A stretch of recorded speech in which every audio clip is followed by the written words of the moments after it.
अल्लाह के रसूल सल्लल्लाहु अलैहि वसल्लम मराज की शब एक ज़बरदस्त खुशबू महसूस करते हैं तो पूछते हैं, जिब्राइल ये इतनी उम्दा खुशबू कहाँ से आ रही है?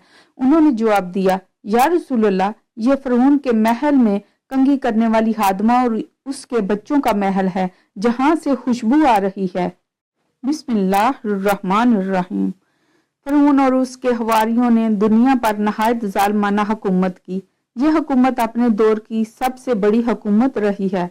बनी इसराइल पर उसके मजालम की दास्तान बहुत तवील है। इक़्तिदार का नशा बहुत बुरा होता है।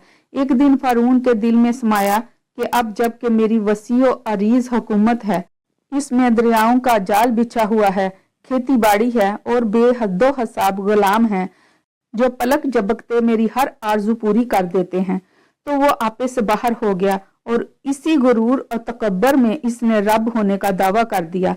कहने लगा, मैं ही तुम्हारा सबसे बड़ा रब हूँ। चनाचे अल्लाह ने उसे आखिरत और दुनिया के अजाब में पकड़ लिया।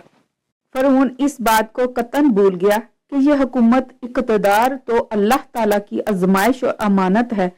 इसने अल्लाह का शुक्र अदा करने के बजाय बनी इसराइल के बच्चों को चुन चुन कर मारना शुरू कर दिया। मुशरिक दरअसल अक्ल का अंधा होता है। दुनियावी इतबार से वो कितना ही ज़हीन व फतीन क्यों ना हो, इसकी अक्ल पर पर्दा होता है। वो अंधा, गूंगा और बहरा होता है, जब भी तो एक रब को छोड़कर गैरों के दर पर झुकता है।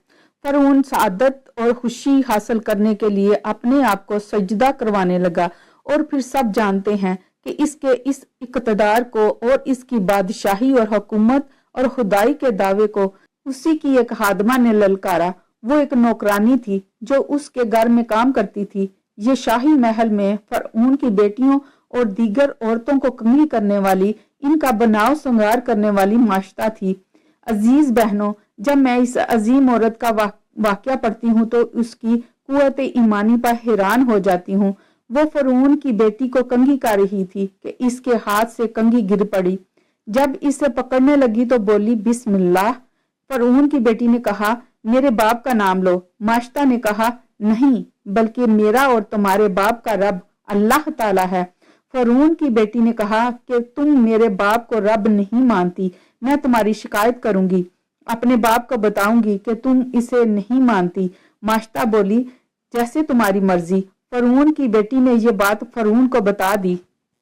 अपने वक़्त का सबसे बड़ा जाबर और जालिम शख्स उसके सामने इसके घर की नौकरानी खड़ी है और वो इससे कह रहा है कि क्या मेरे अलावा भी तुम्हारा कोई रब है? उसने जवाब दिया, हाँ, मेरा और तुम्हारा रब अल्लाह ताला है।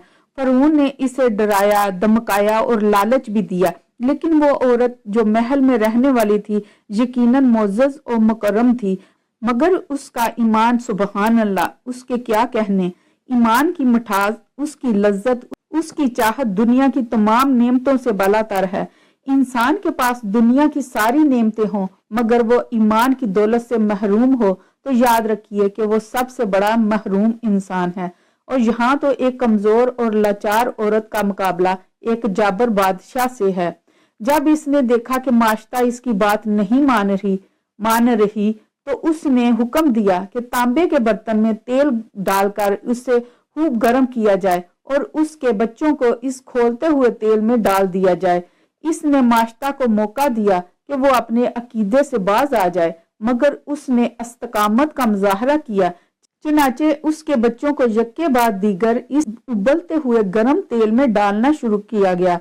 ये लम्हात की बात थी कि इसके बच्चों के अजसाम जल भुन गए, बस हड्डियां रह गईं और वो अपने रब के पास पहुंच गए। बस उसकी गोद में दूध पीता एक बच्चा रह जाता है और सिपाहियों ने इस शीरख्वार बच्चे को भी हादमा से छीना और खोलते हुए तेल के बर्तन में फेंकने लगे। माँ के दिल को चोट लगी, कदम डगमगा गए। ये बच्चा तो माँ को बड़ा प्यारा था। मेरी आंखों के सामने मेरा ये नूरे नजर खत्म हो जाएगा, उसने सोचा। उसकी आंखों के सामने अंधेरा छा गया। सादत इसी चीज का नाम है, ईमान इसे कहते हैं। अल्लाह रब्बुल इज्जत भी ये ईमानी मंजर देख रहे हैं। और फिर रब्बुल इज्जत की गैरत जोश में आई। अल्लाह ताला ने मासूम बच्चे को कुव्वत गोयाई अता कर दी। اس نے کہا ماں آگے بڑھ کر چھلانگ لگا دو، یقیناً تم حق پر ہو، دنیا کا عذاب آخرت کے عذاب کے مقابلہ میں نہایت آسان ہے۔ اس طرح ماشطہ اپنے بچوں کے ساتھ اگلے چند لمحات میں جنت میں پہنچ چکی تھی۔